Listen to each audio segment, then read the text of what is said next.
글로벌 이슈 플러스 들어왔습니다. 참 관세 참 지겹죠.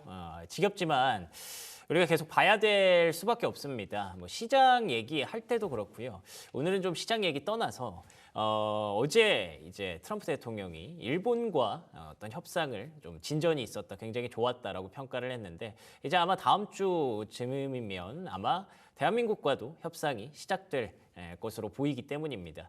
이게 어떻게 보면 투자자라기보다 한 사람의 어떤 국민의 입장에서 과연 어떤 결과를 만들어낼지, 우리가 얼마나 타격을 받고 반대로 어떤 것을 얻어올 수 있을지 굉장히 궁금해지는 그런 시험대에 올라와 있는데요. 이와 관련해서 오늘 윤석천 경제평론가 모셔서 말씀 좀 들어보도록 하겠습니다. 안녕하십니까? 네, 안녕하세요. 네, 반갑습니다.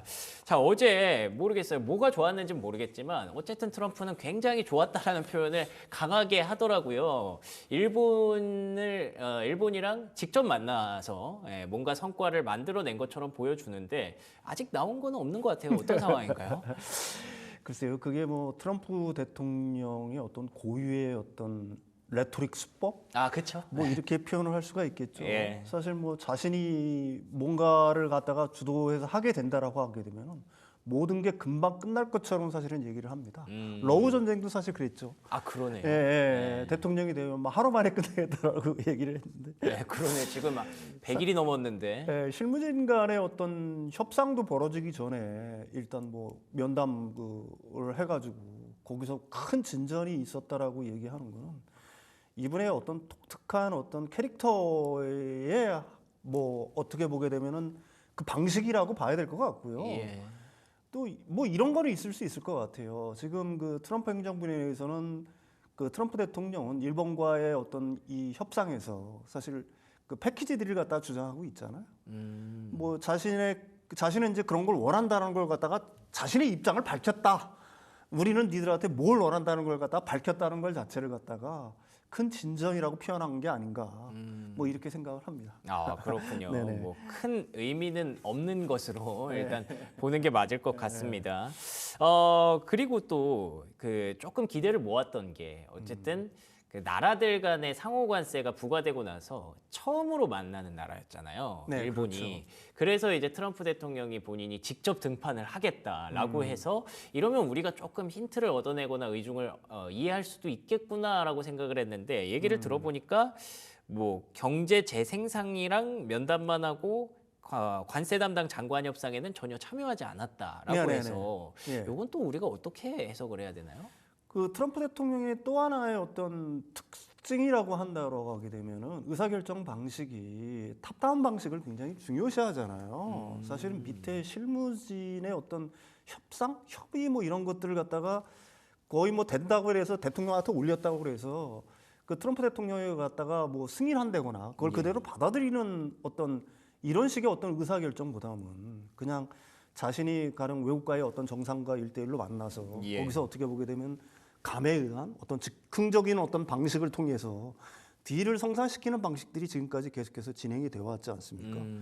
그런데 트럼프 대통령이 그 일본의 그 이시바 총리가 사실은 등장하지도 않았는데 어떻게 보게 되면은 격이 낮은 맞아요. 장관과의 면담에 나타났다는 거는 제가 보기에는 그래요. 의외로 참 미국이 그 초조하다. 이걸 갖다가 사실 미국은 지금 이런 식으로 외치고 있죠. 시간은 우리 편이다라고 계속해서 얘기를 하고 있는 거지만 의외로 시간은 미국 편이 아닐 수도 있다. 사실 그 뭐 그런 징후는 지금 뭐 미국의 어떤 금융시장부터 시작을 해서 그 트럼프 대통령에 대한 어떤 지지율 하락 이런 걸로 해서 분명히 나타나고 있는 거 아니겠습니까? 그러네요. 그러니까 트럼프 대통령 입장에서는 뭔가 빨리 이 딜을 만들어서 자신의 국민들한테 뭔가를 보여줘야 된다는 어떤 압박 뭐 이런 것들이 트럼프 대통령을 갖다가 등장하는 트럼프 대통령이 그 회담장에 등장하는 어떤 이런 모습이 연출되지 않았나 뭐 이렇게 저는 개인적으로 생각을 합니다. 그러네요. 이 사람이 카드가 안 맞으면 그러니까 그 흔히 말하는 급이라고 하죠. 그게 안 맞으면 그 만나주지도 않거든요. 근데 이례적으로 이런 상황에 등장을 했다는 건 세상에 주는 어떤 메시지가 분명히 있는 행동이라고 생각을 합니다. 그게 내가 그만큼 신경 쓰고 있다라고 해석할 수도 있겠지만 이렇게까지 할 사람이 아닌데 왜 이러지라는 관점에서는 야, 이 사람 많이 지금 조급하구나 라는 생각도 좀 드는 것 같아요. 그래서 협상 내용을 좀 살펴보도록 하겠습니다. 그 안에서 일본에서 조금 당황스럽다고 얘기를 했던 게 안보 문제가 바로 직결이 됐었다고 하더라고요. 네네네. 어떤 내용이 좀 있었나요? 일단은 사실은 일본 측에서는 미국이 이제 방위배라든지 미군 주둔비에 대한 어떤 뭐 이런 어떤 의제들을 갖다가 꺼낼 줄 몰랐다라고 사실은 얘기를 하는데 그거는 제가 생각하기에는 일본 측의 엄살인 것 같아요. 일본이 몰랐을까요? 그러게요. 사실 2월 달에 트럼프 대통령하고 이시바 총리하고도 만났을 때 트럼프 대통령이 맨 처음에 주장한 게 사실은 일본의 방위비 상승, 방위비를 갖다 올려라, 주둔비를 올려라는 어떤 압박이었거든요. 물론 이시바 총리는 일단 단칼에 일단은 거절을 했습니다. 그거는 예. 협상 의제가 아니다라는 식으로 거부를 했는데 뭐 제가 생각하기에는 우리나라도 이제 협상단이 분명히 가겠죠. 그렇지만 우리나라도 그런 걸 갖다 다 준비를 하고 있을 거예요. 일본 측 협상단이 그걸 준비를 안 했다라는 거는 사실은 진짜로 안 했다라고 하면 무능하다고밖에는 얘기를 못 하는 거죠. 그러네요. 그래서 사실은 준비를 했을 거예요. 준비를 했는데 일단 언론에 흘리는 거는 자신들이 그 당황했다라고 표현하는 것 자체는 네. 사실은 그것도 하나의 어떤 엄살이라고 볼 수도 있는 약간 거고요. 수사가 있구나. 예, 또 하나는 자신들의 어떤 협상 전략이라고도 얘기할 수가 있는 거죠. 그러네요. 왜 그러냐면은 어차피 이시바 총리 같은 경우가 2월달 회담에서 그 방위비의 문제는 어떤 협상의 의제가 아니라는 걸 갖다가 일단 일본 측의 입장에서 보면 명확히 한 거기 때문에 사실 일본의 실무진들이 그걸 갖다가 어떤 협상 의제로 받아들이기에는 만만치 않은 상황이었을 거다. 뭐 저는 개인적으로 그렇게 생각을 합니다. 어떻게 보면 이시바 총리 입장에서는 본인이 해결해 왔다, 따냈다라고 생각했던 부분이었는데 그걸 또 금세 이렇게 들이대니까 면이 안 서는 거죠. 일본 시민들 입장에서. 예, 그래서 약간 좀 당황스러웠다라는 표현을 했던 것 같기도 하고요. 그럼 정말 미국 협상단은 이거를 예전에 얘기가 됐었던 걸 몰랐을까라고 생각해 보면 몰랐을 가능성도 있을 것 같아요. 요즘 트럼프 하는 행동 보면. 근데 그렇다기보다는 요것만큼은 꼭 일본에게 해야겠다라고 생각하는 부분이 아니었나 싶고요. 왜 제가 이 얘기를 이렇게 길게 하냐면 방위비라는 건 우리나라가 가장 또 예민하게 반응할 수밖에 없는 네네네. 주제지 않습니까? 네네네. 1기 때부터 계속 주한미군 얘기를 했던 트럼프여서 네네네. 우리랑 협상 테이블이 깔리면 이거 무조건 나오지 않을까요? 무조건 나온다라고 봐야 되겠죠. 그렇죠. 예. 그렇지만 이걸 갖다가 우리 쪽 입장에서 사실은 그냥 그쪽의 어떤 제안을 갖다가 그냥 받아들인다. 네. 사실 이거는 굉장히 상상할 수 없는 협상 태도라고 볼 수가 있는 거고요. 오. 일본의 협상단처럼 그런 의제가 나올 줄 몰랐다, 당황스럽다라고 겉으로 표현을 해야 되겠죠. 예. 그렇지만 실무진 쪽에서는 우리들이 미국을 갖다가 설득할 수 있는 충분한 기제는 일단 마련이 돼 있어요. 바이든 행정부에서 일단 방위비 협상이 다 끝났고요. 예. 우리가 주한미군 주둔하는 게 2만 8천 명 정도 됩니다. 근데 우리가 지금 방위비로 뭐 이렇게 하는 게 14억 7천만 달러인가 그래요. 근데 일본이 14억 8천만 달러예요. 일본의 주한미군 5만 명 주둔해 있지 않습니까? 예. 항공모함까지 가 있잖아요. 이거는 네. 말이 안 되네요. 우리보다 1,000만 달러 더 많은 거예요. 그러네요. 그리고 27년에 재협상을 하게 돼 있어요. 일본 같은 경우는. 예. 그래서 선제적으로 우리가 바이든 행정부 말기에 사실 방위비 협상을 끝낸 거였거든요. 근데 이게 지금 1년도 안 돼가지고 이걸 다시 올려라라는 걸 갖다가 우리가 쉽게 받아들인다라고 한다면은 이거는 진짜 어떻게 보게 되면 우리가 진짜 미국 갖다 뒤통수를 갖다가 완전히 얻어맞는다. 뭐 이런 어떤 그 표현밖에는 가능하지 않나 이렇게 생각을 하는 거니까 예. 사실은 우리가 충분히 방위비 문제가 협상의 의제로 올라올 거를 알지만 예. 의도적으로라도 사실은 모른 채를 하는 수밖에는 없을 거라고 저는 봅니다. 예. 그러네요. 예. 그걸 또 어떻게 우리가 좀 둘러대는지도 네네. 카드가 좀 정해져 있어야 될 것 같고 방위비에 대해서도 뭐 얘기가 많습니다만 이 외에 혹시 우리가 예상하지 못했던 부분들 혹은 예상했던 부분들 다 준비는 하고 있어야 될 것 같은데 어떤 얘기들이 추가적으로 또 나올 수 있을까요? 그러니까 트럼프 대통령이 관심을 가지고 있는 분야들이 이제 주로 나오겠죠. 뭐 알래스카 같은 거? 네, 알래스카 LNG도 나올 거고요. 예. 또 하나는 이제 농산물 수입을 갖다 확대하라. 가령 뭐 쇠고기 30개월 이상 연령된 쇠고기를 갖다 수입해라. 이것도 자신의 그 트럼프 대통령의 주요 지지층인 농민들을 대상으로 해서는 자기가 일종의 이제 치적이 치적으로 되니까. 선전하기가 예. 굉장히 좋잖아요. 예. 그다음에 이제 그 중요한 문제는 지금 우리나라가 추진하고 있는 플랫폼 규제법들. 그건 왜 그러냐면 그 미국의 이제 빅테크 기업들한테 치명타가 될 수 있는 거니까 그쵸. 망 사용료라든지 네. 가령 뭐 구글에 대한 각종 우리들의 어떤 제재라든지 뭐 이런 문제들을 갖다가 들고 나올 수도 있는 거고요. 또 하나는 우리가 여기까지도 이제는 어떻게 보게 되면 충분히 그 예비를 하고 준비를 해야 될 거라고 보는데 중국과의 어떤 교역에 대한 어떤 제한 이런 것들도 충분히 미국 입장에서는 의제로 올려놓을 수 있는 거다. 아, 중국이랑 좀 끊어라. 뭐 이제 그게 이제 어떻게 보게 되면 중국을 압박할 수 있는 좋은 수단이 될 거라고 미국 쪽에서는 보고 있는 거니까요. 예.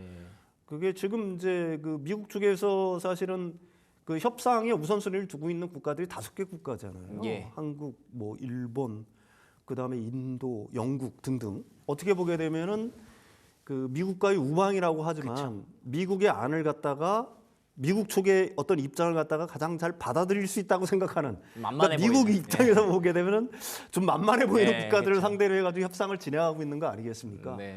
그러니까 자신들이 의제를 내세울 수 있는 것들, 자신들의 이익이 되는 것들은 전부 다 협상 테이블에 올라올 거라고 예상은 해야 되겠죠. 이 우방인 게 오히려 손해가 될 수도 네, 있겠다는 네. 생각이 드는데 네, 네. 그러면 우리도 얻어올 게 좀 있어야 되지 않겠습니까? 네, 당연히 그렇죠. 뭘 좀 따낼 수 있을까요? 글쎄요, 지금 당장 네. 우리가 뭘 얻어온다는 거에 대해서는 굉장히 주의를 해야 될 것 같아요. 중요한 거는 우리가 얼마나 내어줄지에 대해서는 굉장히 조심을 해야 되는 단계라고 그쵸. 보는 거고요. 예.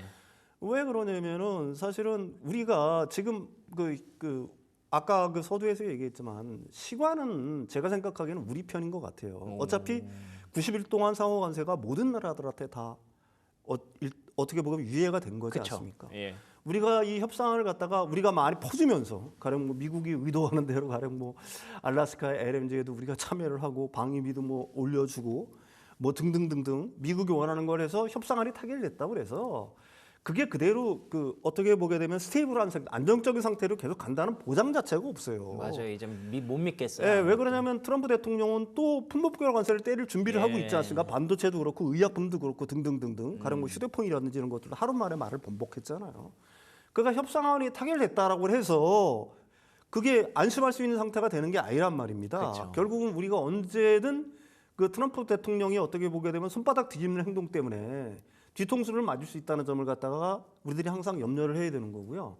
그래서 현재 시점에서는 사실은 그 우리 쪽 입장에서는 사실은 좋은 어떤 명분이 있잖아요. 우리는 리더십이 없잖아요. 아, 그러네요. 그러니까 우리는 지금 리더십이 없는 상태에서 뭘 갖다가 어떻게 보게 되면 정부의 정책을 갖다가 그 한 국가의 운명을 좌우할 수 있는 어떤 결정 자체를 갖다가 리더십 없는 상태에서 이런 실무 단계에서 내리는 거는 과도기 정부가 하는 거는 그거는 사실은 그 언어 도단이다. 예. 미국 측도 그건 충분히 제가 생각해 이해시킬 수 있을 것 같아요. 그러니까 우리한테 불리한 어떤 협상의 어떤 조건이라든지 의제 같은 경우에는 일단 밀어넣는 게 굉장히 중요할 거라고 저는 생각을 합니다. 시간을 좀 벌어야겠네요. 네, 시간을 갖다가 버는 게 지금으로서는 굉장히 중요한 거고요. 그 다음에 이게 왜 중요하냐면 어쨌든 미국의 그 관세 정책, 정확히 말하면 트럼프의 관세 정책이 방향을 정할 때까지는 그게 어떻게 보게 되면 명확한 모습을 드러날 때까지는 그렇죠. 협상을 갖다가 우리 입장에서 서두를 필요가 없다. 뭐 저는 개인적으로 그렇게 생각을 합니다. 물론 어렵겠죠. 그 기간 동안 고통스럽고. 맞아요. 예. 그러니까 상대방의 카드가 좀 명확해야 우리가 명확한 카드를 들이밀 수가 있는 건데 이게 그게 아니니까 계속 오락가락 말이 바뀌니까 우리 입장에서도 뭐 준비는 많이 하고 있을 거고 정말 열심히 일하고 있을 거라고 믿어 의심치 않습니다만 참 어려우실 것 같아요. 그래서 이게 좀 더 명확해질 때까지 시간을 좀 버는 게 가장 중요한 전략이지 않을까라고 평론가님이 말씀을 해주셨는데 그것 또한 어떻게 벌어야 할지도 사실 좀 고민이 되기는 하네요. 근데 말씀해 주셨던 하나의 꿀팁은 뭐 지금 우리가 아직 대통령이 없는 상황이니까 그런 부분들을 얘기를 어필을 좀 하면 되지 않을까 싶은데 혹시 트럼프 대통령이 일본의 경우처럼 뭐 그런 거 상관없다 그러면서 본인이 또 갑자기 또 등판할 변수 가능성 그런 건 없을까요? 그거는 제가 생각하기에는 한국 그 협상장에까지 트럼프 대통령이 모습을 드러낸다고 생각하면은 네. 그거는 자신들의 초조함을 갖다가 진짜로 만방에 어떻게 보게 되면은 그 알려주는 것밖에는 사실은 안 되는 거예요. 한 그 번 더 협상에 인증하는 대해서는 거구나. 그 트럼프 대통령이 등장하면 우리가 굉장히 큰 압박을 받을 거라고 생각하는데 물론 압박의 요인이긴 하죠. 그럼요. 그렇지만 우리나라만에 대해서 만약에 이런 어떤 엄청난 관세들이 부과됐다라고 하게 되면 우리 입장이 급할 수밖에는 사실은 없겠죠. 예. 근데 뭐 어떻게 보게 되면 전 세계 주요국을 대상으로 해서 상호관세가 다 부과된 상황이라는 얘기입니다. 그러면 어차피 모든 나라가 다 동일하게 어떻게 보게 되면 당하는 상황이잖아요. 그렇죠. 뭐 이런 상황에서 우리가 그걸 갖다가 굉장히 큰 압박으로 받아들여서 우리가 안 내줘도 될 것들 이런 것들을 갖다가 미리 선제적으로 내준다. 글쎄요, 이것처럼 어리석은 협상은 제가 생각하기는 없을 거라고 저는 생각을 하는 거고요. 트럼프 대통령이 등장할까라는 거에서는 뭐 저는 의문의 여지가 좀 있습니다. 예. 알겠습니다. 이게 어쨌든 그 방향성이 잡히기 전까지는 조금 더 시간을 벌어보자라는 전략이 오늘의 핵심이었던 것 같은데 사실 최근에 미국과 중국이 버티고 계속 다투는 걸 보면 그 방향성이 과연 단기에 정해질까 싶기는 하거든요. 어떻게 보세요? 저도 그렇게 생각을 합니다. 다만 지금 이제 그 트럼프 대통령은 계속해서 밀리고 있는 입장인 거는 제가 생각하기는 명확한 것 같아요. 그렇군요. 어떻게 보게 되면은 먼저 자기 자신을 갖다가 튼튼하게 해놓고 우리가 적을 공격해야 되는데 이게 사실 병법의 기초 아닙니까? 그렇죠. 예. 근데 바이든 대통령이 그건 잘했잖아요. 우군들을 먼저 다 포진을 시켜놓고 그리고 중국을 서서히 압박하는 형태를 취했단 말입니다. 그랬죠. 근데 트럼프 대통령이 일시에 모든 국가를 갖다 적으로 돌려놓고 지금 전쟁을 시작한 거예요. 그리고 뒤늦게 이제 중국을 갖다가 압박하려고 하니까 중국 입장에서는 사실 이 뭐 병법에 어떻게 보게 되면은 그 최고 선진국이라고 얘기할 수 있잖아요. 그러네요. 손자병법이라든지. 손자병법이 있으니까. 뒤에서는 제가 생각하기는 웃고 있을 거라고 저는 생각을 해요. 그래서 트럼프 대통령이 지금이라도 빨리 해야 될 거는 사실은 먼저 자신의 우군들을 일단 자신의 편으로 만드는 정책이 그게 미국의 이익에도 진짜로 부합을 한다. 단기적으로는 자기네 국가들이 어느 정도 손실을 볼 거라고 하지만 장기적으로 놓고 볼 때는 우군을 갖다가 일단 튼튼히 해놓고 진짜 자기들이 어떤 전략적 경쟁자, 적이라고 생각하는 상대방을 공격을 해야 되는 거 아니겠습니까? 근데 자신의 우군들을 다 적으로 돌려놓고 어떻게 진짜 중요한 적을 갖다가 상대를 해서 이길까라는 점에 대해서는 의문의 여지가 있는 거고 이제 그 트럼프 대통령 행정부에서는 그걸 알아가는 것 같아요. 이제 피부로 느끼는 거죠. 네. 왜 그러냐면 미국의 지지율이 급락을 하고 있는 거고 예. 세계가 모두 적으로 돌아서기 시작하면서 미국의 신뢰가 깨지고 있다는 게 이제 드러나기 시작하지 않습니까? 그렇죠. 그게 뭐 달러의 하락이든 맞아요. 아니면 국채 시장의 어떤 급락이든 예. 뭐 이런 현상, 그다음에 주식 시장의 급락이라든지 이런 현상으로 벌어지고 있는 거니까 미국 입장에서도 급할 수밖에 없는 거예요. 그러니까 우리가 현재 상태에서 서둘릴 필요는 거듭 말씀드리지만 없다. 제가 생각하기에는 그렇습니다. 알겠습니다. 네네네. 트럼프 대통령은 우방이 뭔가 우방을 챙겨주면서 잘 지내자가 아니라 우방을 이렇게 위협하면서 야 너네 똑바로 안 할 거야? 이러면은 이제 뭘 갖다 바치면은 그래 우리 우방이었지 이런 스타일이잖아요. 근데 지금 시점에서는 그 레토릭이 좀 약해진 건 맞는 것 같습니다. 그렇기 때문에 우리도 굳이 막 다 갖다 바칠 필요는 없는 그런 상황인 것 같아서 과연 이 리더십이 부재한 이 대한민국 정부가 어떻게 이 구간을 슬기롭게 타개해 나가는지 우리가 잘 지켜봐야 될 것 같습니다. 자, 지금까지 윤석천 경제평론가와 얘기 나눠봤습니다. 오늘도 좋은 말씀 고맙습니다.